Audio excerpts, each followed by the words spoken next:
तरीके से ये विरोध किया जा रहा है कि नहीं होने चाहिए एग्जाम, कुछ लोग कह रहे हैं होने चाहिए। इसी पर हमारे साथ झारखंड के मंत्री रामेश्वर उरांव जुड़ चुके हैं। बहुत बहुत स्वागत है रामेश्वर जी आपका। सर, आपको क्या लगता है कि जो एग्जाम हो रहे हैं, जो होने हैं आगे, क्या इन्हें रद्द होना चाहिए? क्योंकि साफ तौर पर शिक्षा मंत्री ये कह रहे हैं कि चुनाव माफ कीजिएगा, जो एग्जाम है ये होने चाहिए, बच्चों के भविष्य का सवाल है।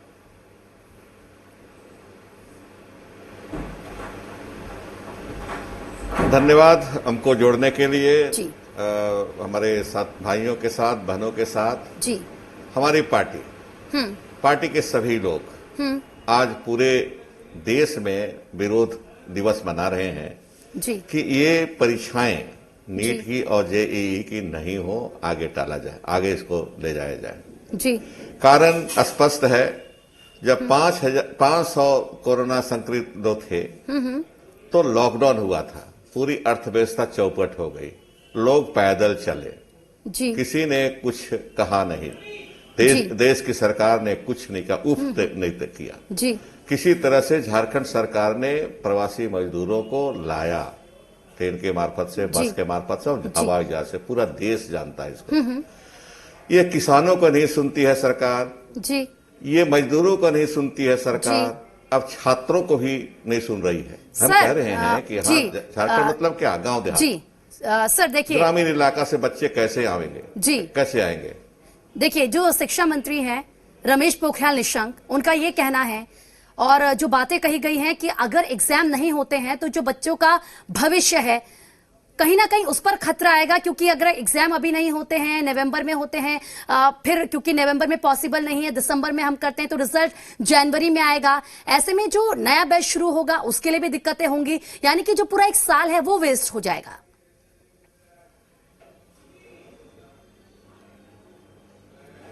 मैडम, ये तर्क उनका हम लोग देख चुके हैं, लेकिन हमारा जो तर्क है कि आज के अखबार में आया कि 75,000 लोग जी, देश में 75,000 लोग संक्रमित हैं, 60,000 से ज्यादा लोग की मौत हो चुकी है जी। इस स्थिति में हम परीक्षा के खिलाफ नहीं है, इस स्थिति में लेकिन क्या परीक्षा 1 तारीख से 6 तारीख तक जेई का और 13 तारीख तक को नीट का होना चाहिए? जी।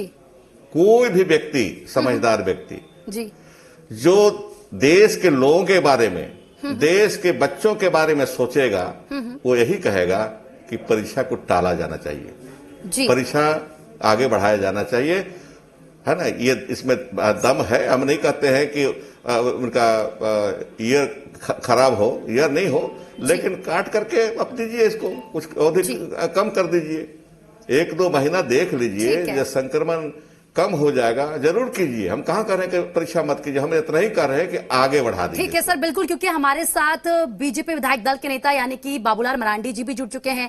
बाबूलाल जी, बहुत बहुत स्वागत है आपका जी बिहार झारखंड पर। सर, आपने अभी सुना रामेश्वर उरांव जी को, वो साफ तौर पर कह रहे हैं कि अभी नहीं होनी चाहिए एग्जाम, क्योंकि ये एक सुटेबल टाइमिंग नहीं है। जिस तरीके से कोरोना संक्रमण फैल रहा है, इसको ध्यान में रखते हुए पोस्टपोन करना चाहिए।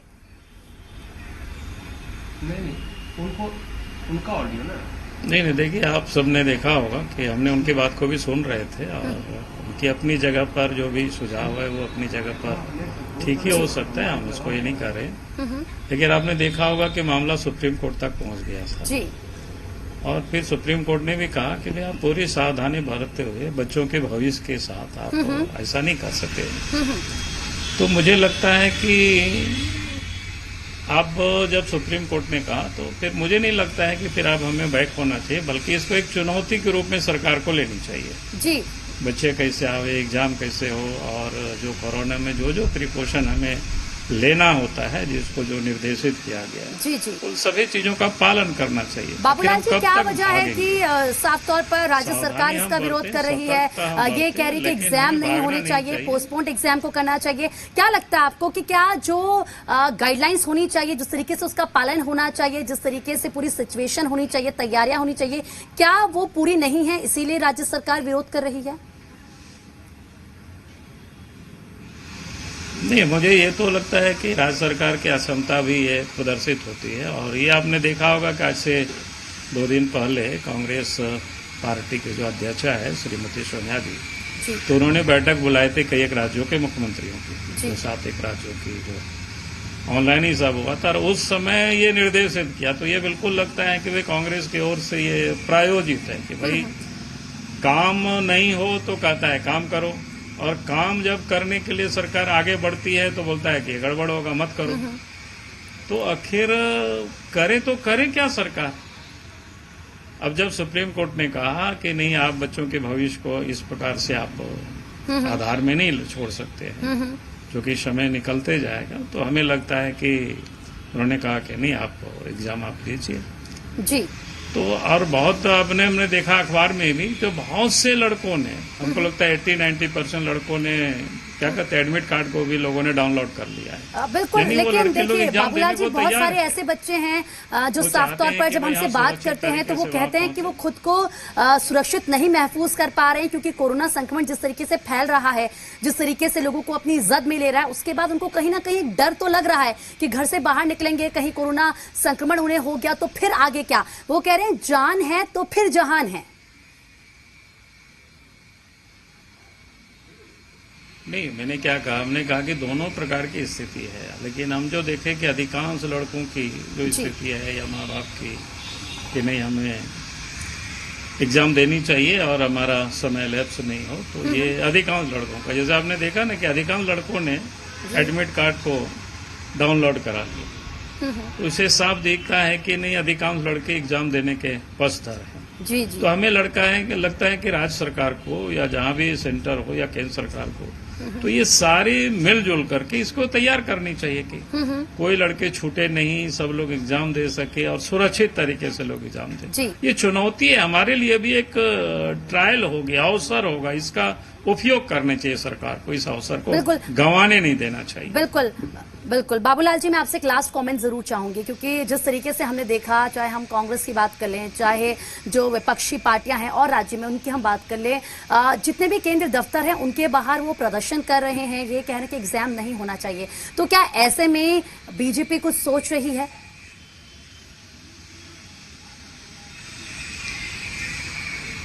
नहीं, मैं क्या कह रहा हूँ, आपने देखा होगा ना, सुप्रीम कोर्ट ने जब निर्देश दिया है, तब फिर उस समय कांग्रेस पार्टी को सुप्रीम कोर्ट में भी पार्टी बन करके वहां बहस करनी चाहिए थी। जी।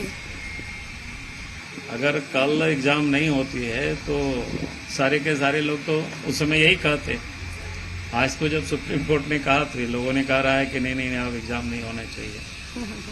अगर वो कह देते कि नहीं, एग्जाम नहीं होना चाहिए, तो फिर ये लोग कहता कि नहीं, सरकार ने कुछ पहल नहीं की। तो ये तो, लेकिन हमारा ये कहना है कि कोई बहुत बड़ी संख्या नहीं है उसमें जो एग्जाम देते हैं पूरे देश भर में, कितना 8-9 लाख बच्चे हैं।